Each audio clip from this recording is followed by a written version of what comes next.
Alright,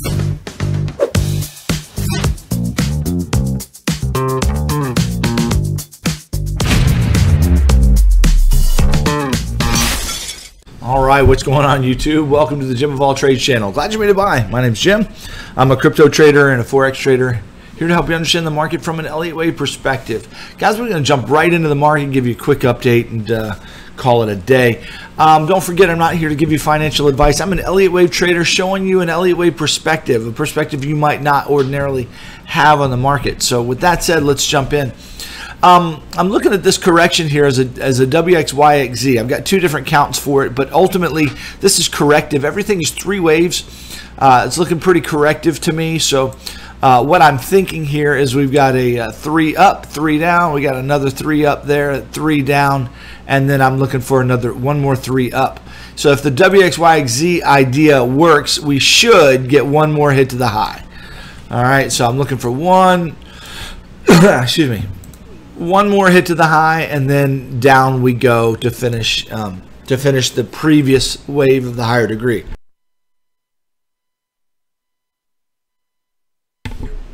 All right, excuse me, I had to cough there. All right, so what are we looking at here? Well, I'm looking at this a couple of ways. I'm looking at this as an impulse wave. That's the main way. So in other words, I'm looking down. My concept is down. This is a corrective wave looking to the downside, okay? They can't make it easy. Everybody sees that. Everybody sees that bear flag, right? What people would call a bear flag. Everybody looks at that and says, hey, yeah, that's going to go down.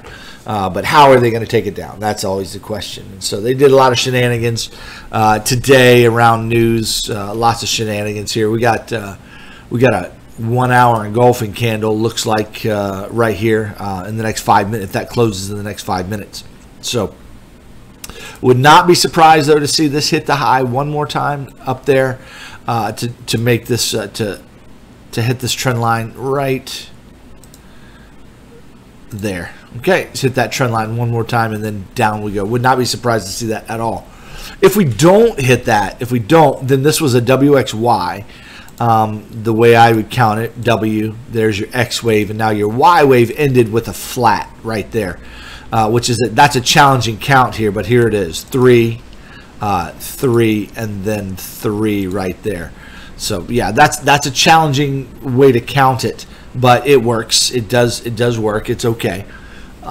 So that's a possibility as well. All right. So regardless, looking to the downside, what's going to happen if it goes down? What's going to happen next? All right. Well, I don't know what's going to happen next, but what does the wave structure say? That let me be clear about that. Nobody knows what's going to happen with any certainty. We're just trying to figure out the wave structure, try to understand it, and see what it's predicting for the next move. Okay.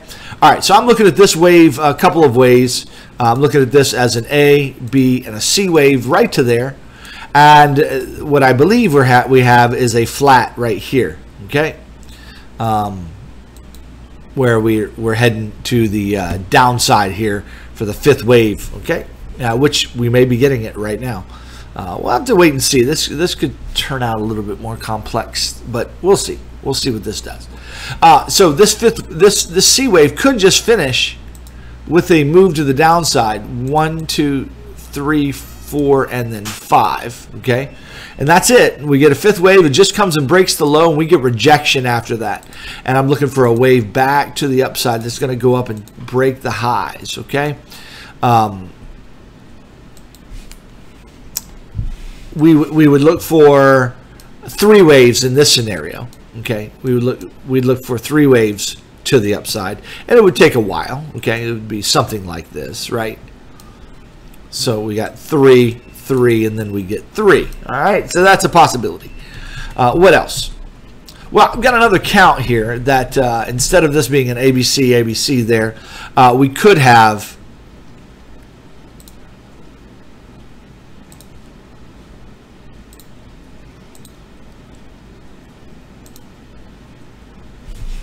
see if I can draw that channel. I'm using the wrong tool there. There we go.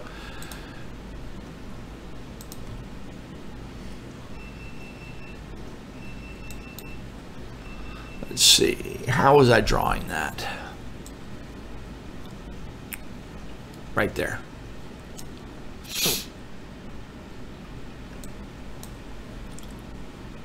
Oh, sorry. I was like, it's not a channel. Yeah, I know how I was drawing it. Could have an expanding wedge, expanding diagonal working. Sorry, my brain was not functioning properly. There we go. In which we got 1, 2. I'm looking at 3 right there. This was 4.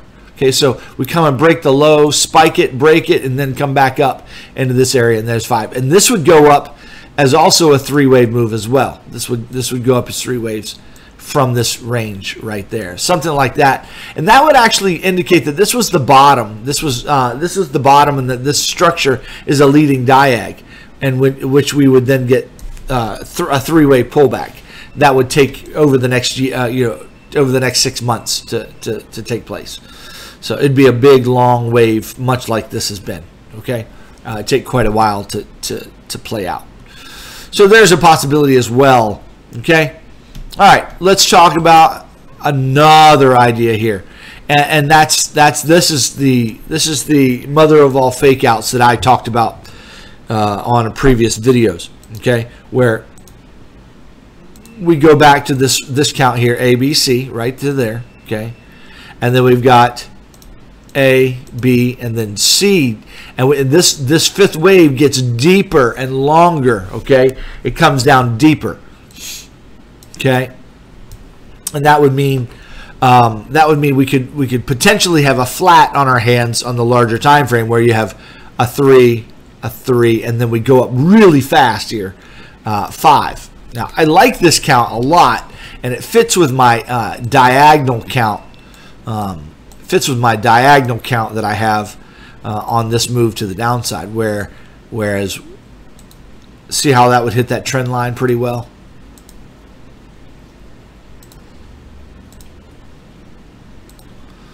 Boom, and we got this 1, 2, 3. That would be 4 and 5. So we come down kind of deep, retest the lows, spike up pretty fast for a 5-wave move, stop everybody out. Okay, and then down we go for a final 5th wave. Gets us down here pretty deep here, but that's a possibility as well. We get back into this liquidity pool right there, back into the $6,000 range potentially. So, you know, that's a count that I'm watching, guys, right there. So I like that count a lot. I like that flat idea a lot. I do. I dig it. So that's kind of what I'm looking for. All right, looks like we got a break of the low here in the middle of my video here. We got a break of that low. So, you know, it's more likely this just comes down fast and furious now, rather than go up for that final wave that I was talking about. So looks good. Looks good. All right, guys. Well, there it is. Those are my ideas, macro, micro there. So it looks like my WXYZ did not play. So I think it's just going to be a WXY, then WX, and then the Y wave to there. Okay. And then down we go, potentially. Unless this does create another Z wave that I'm not seeing at the moment. So, which lots of shenanigans today. Lots of shenanigans. So be careful in this market, guys. Be careful. This thing could come back up and hit the top one more time. Again, it'll find a way to do it. It'll find a way to do it. In fact, let me see if I can get another count for that. Just in case, after I finish the video, I got W, I got X, I got Y. X. This could be X right there, and then Z. That's a possibility as well. 3, 3, 5. It's a flat. So yeah, if this busts back up to the upside, yeah, there you go. That's a possibility. Back to the upside, hit the channel, and then we go down. That's it. That's another count there. So there you go. Interesting. Yeah, that actually looks pretty decent. That actually looks pretty decent there. All right, guys. Well, y'all have a fantastic day. Hope those ideas help you. Remember, I don't. All these are just ideas that you can trade with good risk management. But I'm not here to tell you what's definitely going to happen. Just looking at wave structure with you and see what wave structure is telling us about where price could be going. You guys have a fantastic day. Thanks for stopping by.